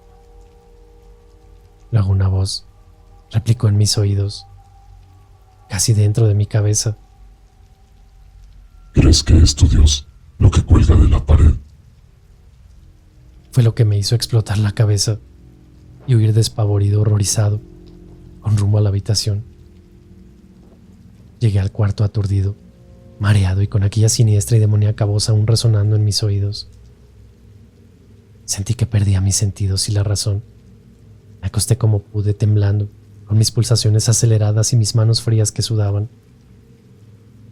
Cerré los ojos y recé por largos minutos intentando calmarme, pero no fue suficiente. La respiración fuerte, casi animal, de la nada comenzó a sentirse dentro de la habitación, casi a un lado de la cama. Abrí los ojos dentro de la oscuridad y observé dentro de ella con espanto una silueta negra parapetada en una de las esquinas, escondida en la penumbra absoluta de la noche. Restregué mis ojos, pues no daba pie a lo que estaba frente a mí, creyendo que solo era mi trastocada mente. Fue inútil. Aquella oscura entidad seguía en aquella esquina sin moverse, sin hacer absolutamente nada. Solo estaba ahí, como vigilándonos, observándonos. Y no solo fueron algunos minutos, sino toda la maldita noche. Dios mío, ayúdame. Cerré los ojos con fuerza y recé como nunca. Me era imposible reaccionar siquiera a encender la luz, con eso que estaba ahí junto a nosotros. Fueron horas interminables. Sin conciencia de cómo logré caer en sueño, desperté de golpe. Era muy de amanecida y sin somnolencia alguna. Lo primero que hice fue observar rápidamente aquel rincón. Aquella entidad oscura, lo que sea que fuese, ya no estaba. Y al fin los primeros rayos de luz entraban por la habitación. Suspiré algo más tranquilo, pero no había notado que, parado junto a la cama, justo por mi lado estaba mi esposa, observándome desde varios minutos o quizá desde horas, con su camisola blanca de dormir, cabeza agachada, sonriendo macabramente y con aquellos ojos extraños, como si no pasara absolutamente nada.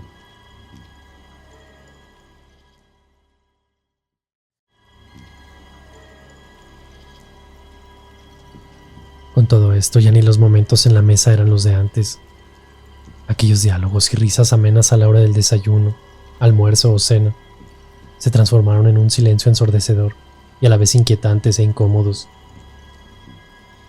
Los niños parecían sumidos en un pavor hacia su madre, que hasta el apetito perdían cada vez que se sentaba su madre en la mesa. Eran espectadores ingenuos de aquella transformación de mamá. La observaban cómo engullía la comida mientras jugaban con la cuchara, haciendo las veces de comer y que todo era normal. Algo estaba cambiando a mi esposa y sentía en mi corazón que no era nada bueno, era algo completamente maligno.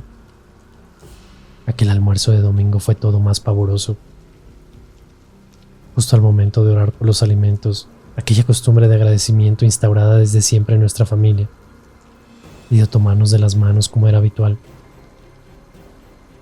Salvo que esta vez la habitualidad en ella se había extraviado hace bastante rato. Cerramos los ojos y comenzamos a orar, siguiéndola como si fuese el sacerdote que oficiaba la misa. Fue de un momento a otro, cuando golpeó la mesa con extrema fuerza, que los platos saltaron y más de alguno derramó comida sobre el mantel. Asustados abruptamente se cortó aquel lazo de las manos, quedando perplejos observándola en su actuar. ¡Maldito pecador malagradecido! ¡Reza! ¡Reza por los alimentos que el Señor trae a la mesa! Encaraba a mi hijo, asestándole un par de golpes en la cabeza con ojos de furia, inyectados en sangre. Había abierto los ojos durante la oración, o se había desconcentrado de aquel momento de agradecimiento, causando la furia en ella. Te está sobrepasando. Ya basta con este asunto de la religión y de Dios. Me paré de la mesa, con autoridad encarándola. Luego me dio aquella mirada con ojos extraños, esbozando esa sonrisa estúpida que traía desde hace algunos días atrás y que ya me parecía burlesca. Sin decir palabra alguna se paró de la mesa y se fue a encerrar como ya era costumbre a su altar. Había días en que parecía muy frágil y emocionalmente dañada. Eran esos días cuando más se acercaba a nosotros y notaba la necesidad de nuestro apoyo y afecto. Sin embargo, había otros como el de hoy, en que aquella mujer pareciera no ser mi esposa ni la madre de mis hijos. Con aquella mirada siniestra y risa burlona, con aquella actitud violenta y desafiante, a que no pareciera importarle absolutamente nada ni nadie. Fue por la tarde cuando aquella violencia se desató nuevamente en otros niveles inimaginables. Me distraía con la televisión, cuando los gritos de mis hijos me alertaron de sobremanera. Algo pasaba en las habitaciones, así que rápidamente acudí a ellas, y la imagen fue grotesca y horrorosa. Mi esposa arrastraba del pelo a mi hijo menor, por el pasillo, en dirección hacia aquel cuarto. Con un nivel de violencia casi sobrenatural lo jalaba como a un bulto con una sola mano, mientras en la otra empuñaba aquel cinturón con el cual se flagelaba, dando claras muestras de querer utilizarlo en nuestro hijo para castigarlo. Debes ser purificado por tus pecados, hijo mío. El diablo también vendrá por ti, si no recibes tu castigo y pides perdón. Vociferaba eso a todo pulmón, mientras mi hija gritaba desesperada, intentando agarrar el brazo de su madre para que no continuara con el castigo. Me lancé sobre ella, y vaya que me costó trabajo quitarle a mi hijo de encima, y también aquel artefacto de castigo. Tenía una fuerza anormal, como si estuviera con la adrenalina al 1000, haciéndola más fuerte. Como pude, la encerré en aquel cuarto, en donde estuvo largos minutos dando patadas a la puerta y gritando blasfemias hasta que llegó la ambulancia nuevamente. Tuve que llamarlos, pues mi esposa enloquecía. Cuando abrimos la puerta, estaba sentada en el suelo, orando. Volteó a vernos fingiendo esa burlesca y estúpida sonrisa, como si nada hubiese ocurrido minutos antes. Fue muy dócil y casi amable con los paramédicos, quienes la examinaron y tomaron su presión arterial, entre otras cosas, para luego inyectarle algunos calmantes y trasladarla a su cama. A las horas llegó su hermana, a quien alerté de lo sucedido telefónicamente. Preocupada y conmocionada, conversamos largas horas sobre lo que estaba aconteciendo con ella, llegando a la conclusión de que había trastornado con esto de la religión. Sin embargo, guardé silencio sobre aquellos terroríficos eventos. No quería parecer igual de loco o paranoico frente a su hermana, sin saber que, por la noche, sería ella tan testigo como todos de que algo siniestro y demoníaco estaba sucediendo en casa y con mi esposa. Al igual que la noche anterior, todo comenzó con extraños ruidos. Esta vez no estaba dispuesto a levantarme, pero la constancia de ellos hizo imposible que no tomara alguna acción. Mi esposa parecía bien dormida y ajena a todo este ruido. Golpes en las paredes y objetos que caían sutilmente rompían la quietud de la noche. Parecían no dejarme dormir o querer llamar la atención. A ello se sumó un extraño hedor que inundó la casa en cosa de segundos. Pestilencia la cual siguió olfateando casi como un roedor, conduciéndome macabramente ni más ni menos que al mismo lugar donde todo comenzó, el cuarto aquel. Visité la pieza de mi hijo, quien dormía con cierta tranquilidad, aún con sus audífonos puestos, En la habitación contigua, mi cuñada también lo hacía junto con mi hija. Dormían profusamente. Inclusive pensé por un momento que cómo iba a ser yo el único que sintiera tales ruidos, creyendo nuevamente que lo había soñado, o quizás todo esto paranormal era solo conmigo, pero aquella repugnante pestilencia no era parte de un sueño. Era tan real que se metía por mis narices llenando mis pulmones y provenía sin duda del cuarto. Avancé con más miedo que la noche anterior. Aquella puerta estaba a medio cerrar y ya ni recordaba si la había dejado con llave. Con cada pisada y crujir de las tablas, pareciera abrirse algunos centímetros más, como queriendo invitarme a ella y dejando ver su interior espeluznantemente. Las palpitaciones no se hicieron esperar. Podía sentir los latidos en mis oídos, en aquel ensordecedor silencio de la noche. Mis manos sudaban y mis piernas parecían flaquear con cada paso que me acercaba. Era una sensación difícil de describir. Un estruendo me detuvo de golpe, afirmándome contra la pared y dejándome con un pie en el aire. Con la siguiente pisada a medias, algo había caído ahí adentro. Ya estaba convencido de que todos estos acontecimientos paranormales tenían su origen en este cuarto, desde que el altar se levantó. No era coincidencia, pero me sentía confuso, pues los fines eran religiosos. Pero sentía que era algo muy maligno lo que habitaba ahí adentro. Tal vez demasiada fe de mi mujer y adoración a los santos la había dejado vulnerable a otras cosas demoníacas o fantasmales. Cuando empujé la puerta, prendí la luz al instante. Esta vez no dejaría que la luminosidad del pasillo me dejara ver aquel crucifijo en penumbras, causándome aquel miedo insoportable. Sin embargo, aquella figura estaba a medias. Solo era la cruz sin la imagen de Jesucristo en ella. Quedando boquiabierto algunos segundos antes de recorrer con la mirada el piso y darme cuenta de que estaba en el suelo, boca abajo y quebrantado a la altura de sus muñecas y tobillos, pues horrorosamente aquellas extremidades faltantes seguían pegadas a la cruz. Fue una imagen casi blasfema, aun cuando quizás solo se trataba de un accidente y se hubiese roto por lo viejo. Era muy aterrador y a la vez penoso. Un sentimiento que no puedo describirles me albergó en ese instante. Aquella escena me había impedido darme cuenta de lo otro.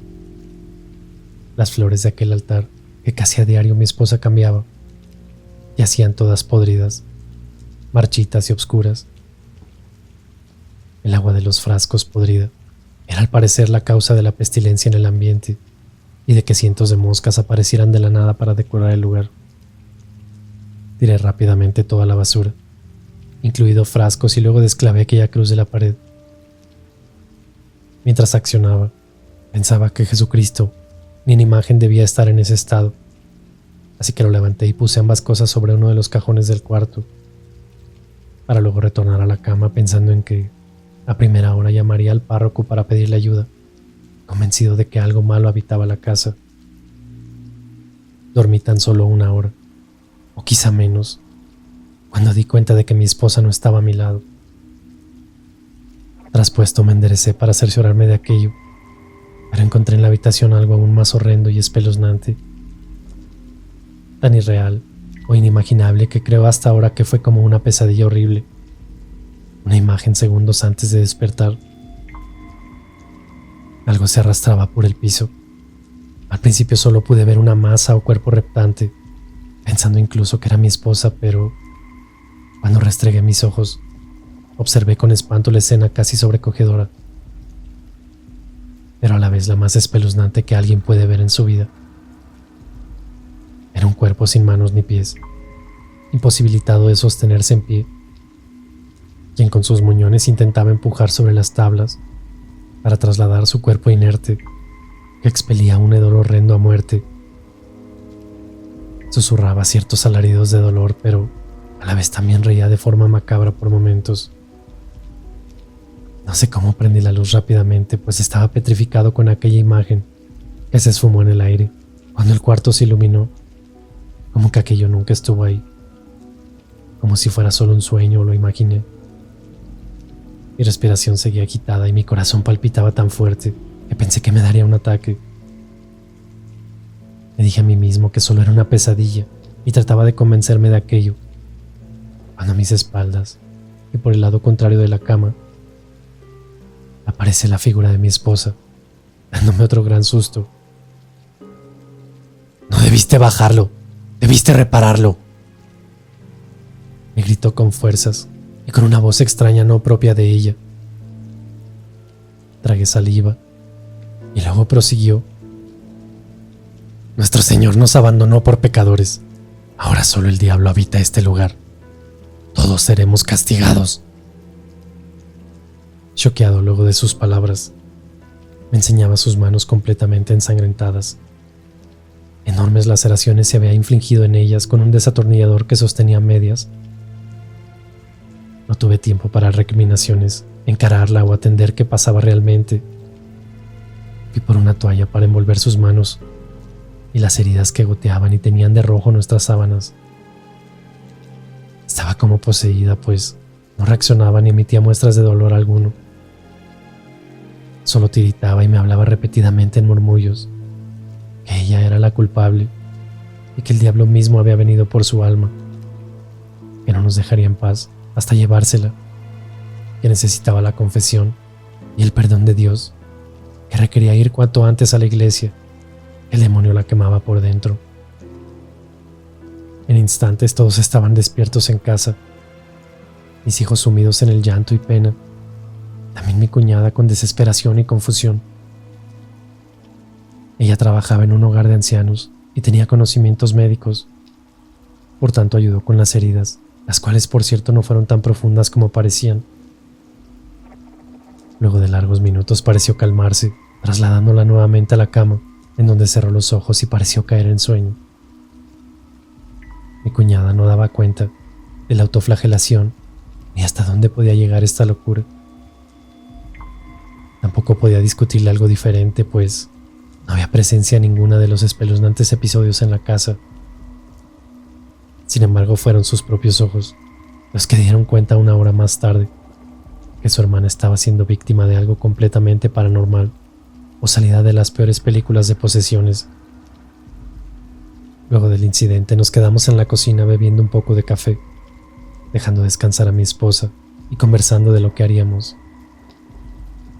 Si bien la decisión de traer al párroco la había tomado hace horas, mi cuñada quería cuanto antes ponerla en tratamiento médico, tomar hora con un especialista mañana mismo de ser posible. Ambas cosas se harían al amanecer, aquel que tardaría en llegar pues aún nos quedaban más eventos por presenciar que nos sumergirían en algo completamente aterrador. El grito de mi cuñada creo que llegó hasta los vecinos. Aterrada observaba cómo su hermana yacía parada sobre la cama, pero parecía levitar sobre esta. Era todo muy confuso. Apoyaba su cuerpo en el respaldo, casi pegada a la pared en una posición emulando la crucifixión de su cuerpo. Sus brazos y palmas se extendían mientras su cabeza caída, con su cabello largo cubriendo su rostro, le daba un aspecto horroroso. Claramente la entidad demoníaca que había en casa se burlaba y blasfemaba de nuestro Señor Jesucristo y de nosotros, a través de mi esposa. Un nudo se me hizo en el pecho y un sentimiento de rabia a la vez de pena me abordó. Aquel frío anómalo se apoderó del cuarto y comenzó a entumecer nuestros cuerpos. Pronto la luz comenzó a parpadear y a desvanecerse lentamente. Fue en ese momento donde no comprendía cómo un ser humano tan devoto de Dios y lleno de fe puede a la vez quedar tan vulnerable y expuesto al mal, a los demonios. Ya no había dudas. Algo quería poseer a mi esposa. Miles de cosas pasaron por mi cabeza en esos momentos. Tardamos en reaccionar y tomarla para recostarla nuevamente, pues teníamos muchísimo miedo, incluso de acercarnos a ella. Se resistía bastante mientras hablaba obscenidades en susurros y reía diabólicamente como enloquecida y fuera de sí. Mi cuñada, a la fuerza, metió otra dosis de tranquilizantes en su boca, los cuales devolvía casi haciendo vómito, hasta que logramos que los tragara, ayudados con agua. Luego rezamos. Rezamos largas horas hasta que el amanecer llegó trayendo algo más de calma. No tardé en ubicar al padre Agustín, quien se hizo presente de inmediato, ya al tanto de los hechos que durante el camino relaté. Realizó una serie de bendiciones en la casa, en especial en aquel cuarto, para luego orar junto a mi esposa, oficiando una especie de misa personalizada. Luego la hizo comulgar, comer el cuerpo de Cristo como también beber su sangre, tal cual lo hacía cada domingo cuando asistía a misa. Cuando el padre y su asistente salieron de la habitación, sostuvimos una larga conversación respecto a las hipótesis de lo que podría estar ocurriendo en nuestro hogar. También sobre el bien y el mal, todo lo que creía, o al menos las ideas que tenía del mal, y que éste se encontraba lejos de las personas de fe, se esfumaron. Esta horrible experiencia había dado cuenta de ello, y la extensa plática con el padre me aclaró muchas cosas. Comprendí que el mal está más presente en nuestras vidas de lo que imaginamos, que vivimos nuestra mayor parte ajenos a todo, como creyendo que nunca nos pasará nada o que estaremos libres del mal solo por el simple hecho de asistir a la iglesia o profesar una religión. Satanás recibió el dominio sobre la tierra, y su plan es hacernos cuestionar la bondad, la sabiduría y el amor de Dios hacia nosotros. Pero se olvida que Dios también tiene un plan para cada uno de nosotros. Mi esposa sigue en tratamiento y no tiene del todo claro lo que vivió.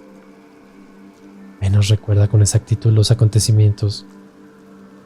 Para el padre Agustín, mi esposa estuvo a punto de ser poseída por una entidad demoníaca, pues los eventos fueron claros indicios, primero de la infestación y luego de la opresión.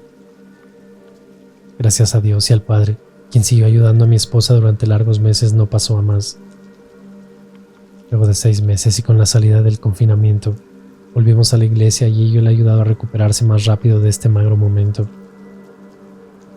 Yo por mi parte sigo apoyándola y la acompaño junto a mis hijos casi a todas las celebraciones y oficios religiosos en los que participa. Podríamos decir también que hoy tengo más fe que antes, que creo más que antes en Dios, pero también en el mal. Tuve que verlo de cerca, con mis propios ojos, para no cuestionar su existencia. Aquel cuarto sigue siendo un altar, hoy lleno de flores frescas y veladoras y, por supuesto, con aquel crucifijo. Sí, el mismo. Recogí del suelo cada pedazo roto y lo reparé con mis propias manos, pedazo a pedazo. Hoy luce nuevamente en aquella pared, quizá algo maltrecho, pero sigue siendo nuestro Jesucristo, aun cuando muchos piensen que solo es una figura de yeso. Mi fe sigue estando puesta en él. Si es que el diablo nuevamente quiere entrar a nuestra casa.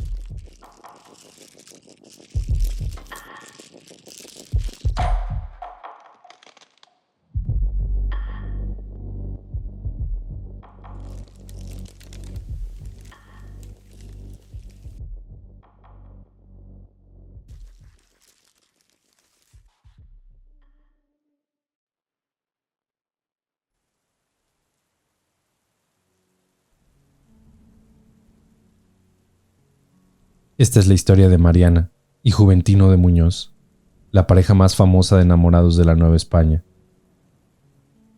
No hubo amor más puro y sincero que el de esa pareja, que solo aguardaba de un navío de la Nueva España para casarse. Los padres de Juventino le enviarían a bordo una inmensa fortuna para poder pagar los esponsales. Pero una corriente perversa se oponía a la celebración del matrimonio. Don Pablo y don Jerónimo, tíos de Mariana, rechazaban el matrimonio porque ellos habían dilapidado los bienes y fortuna que le pertenecían a su sobrina. ¿Cuánto habremos tomado de la hacienda de Mariana? Es tanto que os abrumaría decirlo. ¿Y qué piensas hacer al respecto? Lo indicado, evitar la boda. Pero necesitaría ser el demonio para lograrlo. En un desesperado e inútil intento de reponer las pérdidas, los tíos probaron fortuna continuamente en el juego. Pero así como aumentaba el amor de Mariana día con día, Asimismo, sus tíos apostaban sumas más fuertes noche a noche. Pocos días después, Juventino llegó a casa de su amada y llamó ansiosamente a la puerta. Había terror en su rostro cuando Mariana le abrió. «Mariana, por favor, llama a tus tíos». Aunque temieron que habían sido descubiertos, en la mente de Jerónimo había algo más que temor, maldad y muerte. «Si nos han descubierto, no me detendré ni ante un crimen». «Habla por Dios, amado mío». «Sepan entonces todos que el navío que traía mi herencia ha naufragado en las traidoras aguas de Florida». «¿Pero qué ha dicho, caballero?» «Sin herencia, sin la dote, sin fortuna, no consentirán en que me despose con Mariana. Yo lo sé». La mente perversa de Jerónimo fraguó un plan. «Aguarden, no todo está perdido». «¿Qué pretende decir?» «Tiene buenas amistades y son hombres de bien. Tardará muy poco en volver a hacer fortuna. Hablo en nombre de Mariana. Ella lo sabrá esperar. ¿Te parece bien, sobrina?» «Juro guardar el tiempo que sea preciso, pero pienso que mis tíos deben fijar un plazo para la boda. Afortunado o sin fortuna, deben permitir nuestra boda. Pero, sobrina, sea pues que este plazo he de fijarlo luego de hablar con mi hermano Pablo». Juventino tomó la palabra. «Acepto, y para demostrar que el fuego de mi amor no se extinguirá jamás, entre tanto no pueda conducir al altar, que mi atuendo sea siempre escarlata». Pasaba el tiempo, y Juventino se hizo famoso tanto como Mariana pobre. Sus tíos seguían dilapidando su fortuna en el juego. Cierta vez, de regreso a su casona, empezaron a comentar el asunto. «Hermano, has prometido pagar esa deuda de juego pasado mañana. Casi te has agotado la fortuna de Mariana. ¿Qué piensas hacer?» «Tranquilo, no te preocupes. Mañana acudiremos al prestamista, don Lizardo de Mendienta. Con ese avaro, nos va a exigir una fortuna. Ya veremos». Pero la garantía que les pidió el viejo y repulsivo prestamista no fue cuantiosa, pero sí increíble. Les pidió a la misma Mariana: «Sé que tienen una sobrina joven y hermosa. No estará pensando en ella como garantía». «No, pienso en ella como esposa». «No sabe lo que dice». «Lo sé muy bien, como sé que han derrochado la fortuna de su sobrina y que solo yo puedo ayudarlos. Despósenme con ella, y además de resarcir sus pérdidas, podrán devolver a Mariana su fortuna intacta». Don Jerónimo vio su salvación. «Es tentador, pero quiero aclarar algunos puntos. Debes saber que ella tiene un prometido. ¿Cómo podríamos quitarlo de en medio?» «Esa es cosa suya. Quiten de en medio ese caballero escarlata, y mi oferta se hará realidad. Está bien, ya volveremos a visitarlo». Armados de puñales como los truhanes, aguardaron a que Juventino se acercara a su casa. Le atacaron cuando cruzaba una oscura esquina. Juventino los reconoció, mientras la puñalada en su pecho lo hacía caer al suelo. «Jamás pensé que fueran ustedes». Próximo a la muerte, lanzó su segundo juramento. «Juro por Dios que esta sangre inocente que derraman los perseguirá hasta la eternidad. Y pido a Dios que permita que mi alma quede en este mundo para velar por mi amada». Los tíos Pablo y Jerónimo huyeron como criminales. Juventino lanzó su último suspiro. Por varias semanas, Mariana vistió de luto y lloró inconsolablemente. Después hizo saber a sus tíos su intención de entrar de novicia en un convento. «Perdónanos, sobrina, pero en malos negocios hemos perdido toda tu fortuna. No tendrás ni para la dote conventual». «Dios mío, ¿quiere decir que no podré ni siquiera entrar de novicia?» No tuvieron que convencerla de que podía desposarse con otros caballeros galantes. Ella estaba tan confusa que les dijo a sus tíos que podían hacer con ella lo que les placiese. Pero cuando fueron con el viejo avaro, se llevaron una sorpresa, pues rompió el trato y no quiso saber de ellos nunca más. A partir de entonces, la sangre de Juventino de Muñoz pareció cerrar toda puerta y camino a los dos perversos hermanos. La noche siguiente no vieron más que un último recurso. Invitaron a su casa a quien debían dinero por el juego, don Pedro Agüeros, un caballero sin moral y un consumado taur. Si he venido a su casa es porque me han dado a entender que pueden pagarme todo. ¿Qué bienes o prenda piensan exponer? ¿Y en cuánto la van a tasar? ¿En cuánto compra una doncella? Sus ojos brillaron de lujuria. Bueno, si es joven y hermosa. Se trata de Mariana, nuestra sobrina. ¿La aceptaría contra el monto total de nuestra deuda? Don Pedro, entendiendo que jamás le iban a pagar de otra manera, aceptó la propuesta. Jugaron las primeras manos de aquella partida vergonzosa, con las frentes bañadas en sudor y las manos temblorosas. Todo indicaba que los hermanos iban perdiendo. Poseídos de nerviosismo y desesperación, lo arriesgaron todo en una sola carta. Obviamente perdieron. La inocente Mariana no lloró ni gritó. Sabía que todo era inútil. Bien, la palabra es la palabra. Nada me deben desde este momento. Partió el carruaje a toda velocidad, llevándose su preciada carga. Pero cuando apenas había salido de la ciudad, un inesperado personaje, un jinete misterioso, comenzó a seguir el carruaje. Cubriendo su identidad con las sombras de la noche, le fue a la zaga hasta que llegaron al coto de casa de aquel taur inmoral. Don Pedro bajó a la inerme Mariana, pero en esos momentos escuchó una voz siniestra. Deténgase, don Pedro. Deje a esa mujer que en tiempo me pertenece. ¿El caballero Escarlata? Antes de desmayarse de terror, Mariana pronunció algunas palabras. Juventino, oh pobre amado mío. Don Pedro, aterrorizado ante aparición más espantosa, devolvió a Mariana a su carruaje. No se acerque, se lo suplico, no se acerque más. Dejaré a doña Mariana en el carruaje. Nada quiero con seres del otro mundo. Quedó el taur petrificado ahí, mientras el caballero Escarlata subía al pescante para guiar a los caballos hacia la ciudad. Y lo que había sido cosa de horas, se realizó en segundos. El carruaje entró trepidando a la capital de la Nueva España. Su entrada causó pavor entre los noctívagos, que tuvieron la desgracia de ver su paso, acentuándose en aquellos que distinguían el puñal hundido en el pecho de la aparición. El caballero Escarlata devolvió sana y salva a doña Mariana, la dejó a las mismas puertas de su casa, y entonces habló el espectro. No me temas, Mariana, que Dios me ha dado permiso para protegerte en este mundo.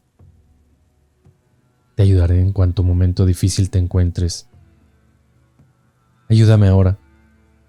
Haz que mis tíos me permitan entrar de novicia a un convento. Con el permiso de Dios, lograré que tu deseo sea cumplido. Cuando así sea, que Dios te conceda el eterno descanso. Los malvados tíos estaban jugando a los naipes cuando tales macabros acontecimientos sucedían. ¿Tienen con qué respaldar sus apuestas? Claro, la casa de la calle de San Andrés. Esa casa no es suya, sino propiedad de Mariana. Al mismo tiempo que los hermanos reconocieron la voz de Juventino, vieron frente a ellos al horrible espectro. Juventino de Muñoz, aléjate, aléjate de nosotros que estás muerto. Salgamos de aquí. ¿Qué les ha sucedido? ¿Por qué huyen?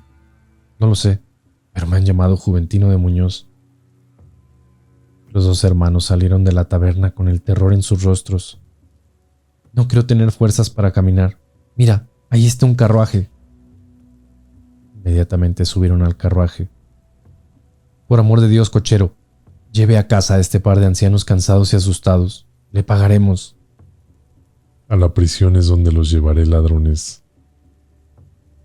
A partir de aquella noche, el espectro del caballero escarlata nunca los dejó salir a la calle. ¿Deseaban un carruaje, caballeros? Acorralados, aterrorizados y sin otra salida, imploraron el perdón del espectro una noche. Deja de perseguirnos y otórganos tu perdón. Haremos lo que nos pidas, pero déjanos de perseguir. El espectro dictó entonces su sentencia. Deberán procurar lo necesario para que su sobrina profese en el convento. Pero bien sabe que somos pobres. No tendríamos para pagar la dote. Los pobres piden limosna. Imploren la caridad por las calles de la Nueva España y reúnan la dote. Pero nosotros... Háganlo cuanto antes, o ni ustedes ni yo tendremos paz. Y luego que hagan tal, deben confesar a la ley su crimen. Los tíos, implorando la caridad pública, reunieron en 2 años la dote del caudal y fueron llevados a la horca, pagando así el crimen con sus vidas. Pero quien contó esta historia asegura que el caballero escarlata seguía apareciéndose en defensa de enamorados en desgracia. Curiosamente, tiempo después en la iglesia que estaba junto a la casa de Mariana, dentro de un colegio, se trajo el cadáver embalsamado de Maximiliano.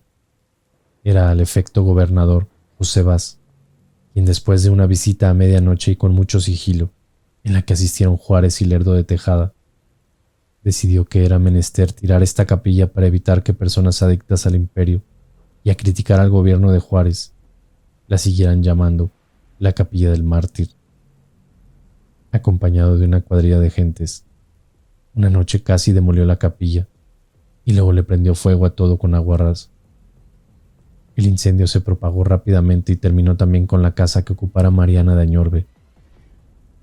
De la casona no queda nada, ni del colegio de jesuitas. Lo que quedó se demolió durante el gobierno de Porfirio Díaz para construir ahí la dirección de correos.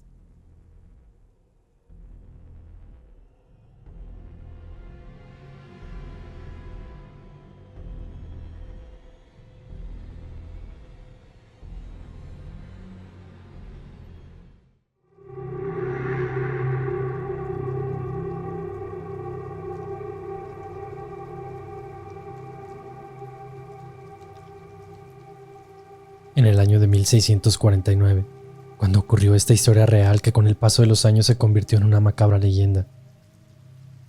El sitio donde ocurrieron estos hechos, según consta en las antiguas crónicas, era simplemente unos llanos donde se construyeron unas cuantas casas como parte de la antigua comunidad de Santiago Tlatelolco. Sin embargo, justo al otro lado de la acequia llamada Texontlali, cuyas aguas desembocaban en la laguna, junto al mercado de la Lagunilla siglos después, había unas casas de muy buena factura, en una de las cuales y al otro lado del puente que existía sobre dicha acequia, hecho de mampostería con arco de medio punto y alta balaustrada, vivía un religioso llamado Don Juan de Nava. Él oficiaba en el templo de Santa Catarina. Este sacerdote tenía a su cargo una sobrina, muy bonita, muy bien parecida, y en edad que se sueña con un marido, llamada Margarita. El tercer personaje de esta increíble pero verdadera historia aparece en la página 231 de las memorias de Fray Marcos López y Rueda, quien fuese obispo de Yucatán y virrey provisional de la Nueva España. Fue un caballero y portugués de muy buena presencia y malos modales llamado Don Duarte de Sarraza. Como era de familia ilustre, el galán portugués solía asistir a las fiestas y celebraciones coloniales. Y como Margarita, al ser hija de un afortunado caballero, también tenía acceso a los salones del palacio. Una vez se encontraron en una de esas fiestas. Conocer a tan bella dama y empezar a enamorarse de ella fue todo para el encaprichado portugués, que indagó y acudió a la casa del fraile, situada al otro lado del puente de la citada acequia. Sus requerimientos, su frecuente presencia, sus regalos y sus encendidas cartas no tardaron en enardecer el pecho de doña Margarita, quien estaba en el punto justo de edad para el matrimonio, por lo que pronto accedió a las peticiones amorosas del portugués. Pero don Fray Juan de Nava también investigó muchas cosas sobre don Duarte de Sarraza y se enteró de que, en su tierra, además de haber dejado muchas deudas, abandonó a 2 mujeres con su respectiva descendencia, que aquí en la capital de la Nueva España llevaba una vida disipada y silenciosa y que vivía en la casa de la Galla y se exhibía por todas partes. Además tenía varias amantes en distintos puntos de la ciudad y mantenía relaciones con 10 doncellas. Por todo ello, el cura Juan de Nava prohibió terminantemente a su sobrina que aceptara los amores del amante portugués. Pero ni Margarita ni Duarte hicieron caso de las advertencias del clérigo, y ellos continuaron con sus amores a espaldas de su tío. En 2 ocasiones, el cura Juan de Nava habló con el llamado Duarte de Sarraza. Lo hizo en tono violento, prohibiéndole acercarse a su casa o al puente de la acequia. Pero en respuesta recibió blasfemias, burlas y altanería por parte del portugués. Y el cura se opuso tanto a estos amores y reprendió tantas veces a la sobrina y a Sarraza, que éste decidió destituir al clérigo, porque según dijo, nadie podía oponerse a sus deseos. Siguiendo al pie de la letra viejas y desleales crónicas, sabemos que el perverso portugués decidió matar al clérigo precisamente el 3 de abril de ese año, de 1649. Y a tal efecto fue decirle a Margarita que ya que su tío guardián no les dejaba casarse, debían huir para casarse en Puebla de los Ángeles. La bella mujer aceptó seguir al apuesto hombre, burlando la buena voluntad del cura. El día señalado, estaba hablando por la ventana de la casa, a punto de anochecer, cuando Duarte de Sarraza vio venir al cura acercándose al puente sobre la acequia, y sin decir nada a Margarita, salió del balcón y corrió hacia el puente. No se sabe lo que dijeron, o más bien lo que dijera el clérigo y el portugués. Pero de repente Duarte de Sarraza sacó un puñal con el escudo de su casa portuguesa, grabado en el pomo, y le dio un golpe furioso al cura en el cráneo. El sacerdote cayó herido de muerte, y los portugueses lo arrastraron unos pasos para arrojarlo a las aguas fangosas de la zanja, sobre un costado del puente. Como era conocida la oposición del clérigo a sus amores con Margarita, Duarte de Sarraza decidió esconderse primero y después huir a Veracruz, donde permaneció cerca de 1 año. Pasado ese tiempo, el portugués regresó a la capital de la Nueva España y decidió ir a buscar a Margarita para pedirle que huyera con él, ya que el cura de su tío había muerto. Esperó la noche y se encaminó hacia el rumbo norte por el lado de Tlatelolco. Llegó al puente de la acequia, pero no pudo cruzarlo. De hecho, nunca llegó a cruzarlo con vida. Al día siguiente por la mañana, los transeúntes lo descubrieron muerto, con el rostro horriblemente desfigurado con una mueca de horror, pues los descubridores sufrieron el mismo horror, ya que don Duarte de Sarraza yacía estrangulado por un horrible esqueleto cubierto por una sotana hecha jirones, manchada de cieno, barro y agua pestilente. Las manos descarnadas de aquel muerto, en el que se identificó el acto del clérigo don Juan de Nava, estaban pegadas al cuello de Sarraza, mientras la hoja de un puñal hendía su mondo cráneo, y en cuyo pomo aparecía el escudo de la casa Sarraza, brillaba a los primeros rayos del sol de la mañana. No había duda, el clérigo había salido de su tumba pantanosa, en la que permaneció todo el tiempo que el portugués estuvo ausente, y al volver a la ciudad, salió para vengarse. Así lo dicen las crónicas, así lo contó la leyenda años después, y por eso el puente sin nombre y la calle que se formó con el tiempo fue conocida durante muchos años como la calle del Puente del Clérigo. Hoy es conocida como la 7ª y 8ª de Allende, dando como referencia el antiguo callejón de Carrizo.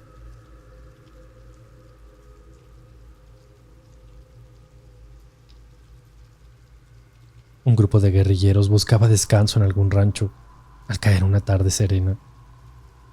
A través de una extensa llanura pedregosa, llena de arbustos secos, con paso lento y aspecto agotado, los acompaña el jefe, quien cabalga elegantemente a su lado.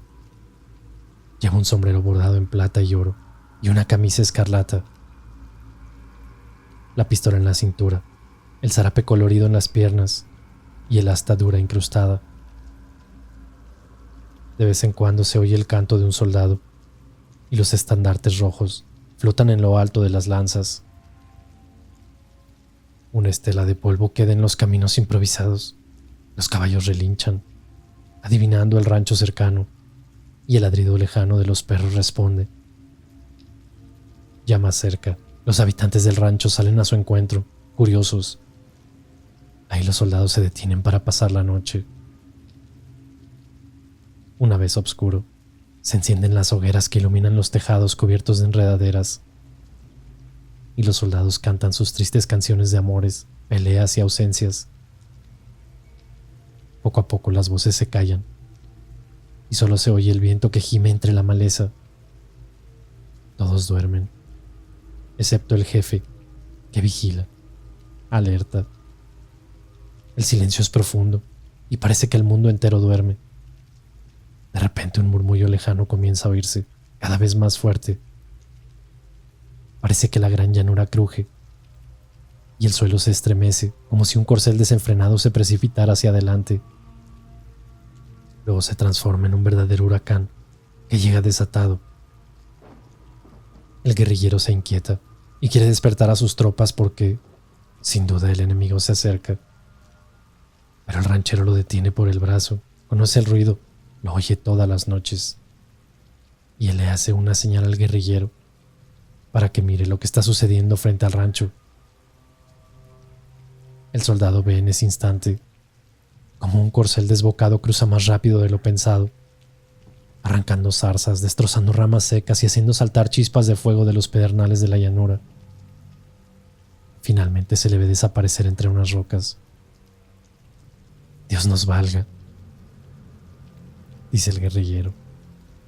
El ranchero comprende su miedo.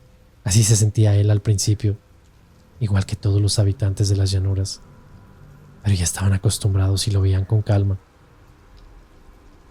Y fue entonces que le contó la historia, para que no olvidara aquella noche que el destino les había destinado a pasar juntos, bajo el cielo estrellado. En otros tiempos, este fue un campo hermoso lleno de colores y armonías. Había ríos y bosques de limoneros y plantas y flores. Zumbaban las abejas, cantaban los jilgueros, se arrullaban las palomas y temblaban gozosas las mariposas. Había arroyos y lagos y bellas palmas. Y una vez vino aquí un hombre viejo a establecerse. Él traía una hija jovencita, bella y encantadora. Él era adusto y callado. La niña, alegre, jovial y obediente. En pocos días, como obra de hechicería, estuvo hecha la casa en la que se habían de vivir. No tenían pastores ni servidores de ninguna clase, y al poco tiempo sus rebaños eran numerosos, mansos, y no mostraban temer la presencia del tigre. El viejo siempre estaba en contacto con brujas y hechiceras, y en las noches de tormenta, toda la corte del diablo se reunía en estos lugares. Nadie se atrevía a pasar por ahí, porque las brujas se veían pasar por el aire. Se oían risas satánicas que lavan la sangre de terror. Entre los árboles se oían gritos lastimeros, porque según la historia, el pueblo solía sacrificar a los niños recién nacidos traídos por las brujas desde muy lejos. Así transcurría el tiempo para el anciano, entre maldades y tantos misterios. La joven era pura y tan cristiana que los espíritus malignos nunca pudieron someterla. Vivía triste y recluida, pero su belleza la delataba, porque todos la admiraban y envidiaban su pureza.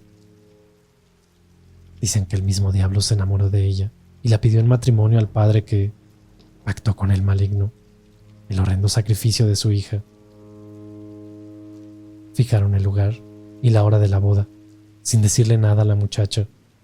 porque sabían que en ese asunto no tendrían que contar con su obediencia. Para forzarla en el momento oportuno disponían de todo el poder del infierno. Así, cuando llegó la noche elegida por Satanás, toda la corte de brujas y hechiceros se reúne para celebrar la fiesta con pompa infernal. Los fantasmas bajaron de las lejanas montañas, otros emergen de la tierra. Llegan dragones con alas de murciélago y toda clase de horrendas alimañas. Es tan grande el estruendo y el zumbido en el aire que los pocos habitantes de la llanura se despiertan aturdidos y asombrados. La joven se refugia en su retiro, sin atreverse siquiera a respirar, asustada por todos los ruidos que la perturban. Aprieta contra su pecho una pequeña cruz de madera que ha hecho con 2 ramitas mientras reza a Dios pidiendo ayuda y protección. De repente, oye abrirse la puerta y siente que unos brazos desconocidos la agarran y la sacan afuera. La niña mantiene su cruz en las manos y, besándola con fervor, implora por ayuda divina. Cuando oye pronunciar el nombre de Dios en voz alta, los espíritus malignos retroceden y nadie se atreve a acercarse a ella, ni al símbolo que empuña, enloquecidos por el miedo. La joven corrió hacia la llanura, perseguida por el anciano sin dejar de rezar. Sentía los pasos de su padre cada vez más cerca y parecía que por fin iba a alcanzarla. Y con más desesperación, reza e implora. De repente un caballo blanco llega en veloz carrera y se humilla a sus pies. Sin pensarlo, la joven salta sobre la montura y se entrega a las manos de Dios. El caballo la lleva por la llanura como si fuera una estrella fugaz. Al instante desaparecen más allá de las montañas. Cuando los monstruos intentan volar tras ella, lanzando espantosos aullidos. Pero en ese momento, un terrible rayo deslumbra el espacio y un trueno retumba en la llanura. De las nubes llovió fuego en lugar de agua, y los manantiales y arroyos se secaron. Los árboles y las plantas ardieron. El ganado murió y los pájaros y las mariposas desaparecieron. Los espíritus malignos desaparecieron con Satanás en las entrañas de la tierra. Y el anciano y aquella casa desaparecieron a la mañana siguiente. Al amanecer, en una iglesia de México se vio a la muchacha de la llanura, arrodillada, rezando ante el altar mayor. Solo un milagro pudo llevarla hasta ahí, desde tan lejos y en tan poco tiempo.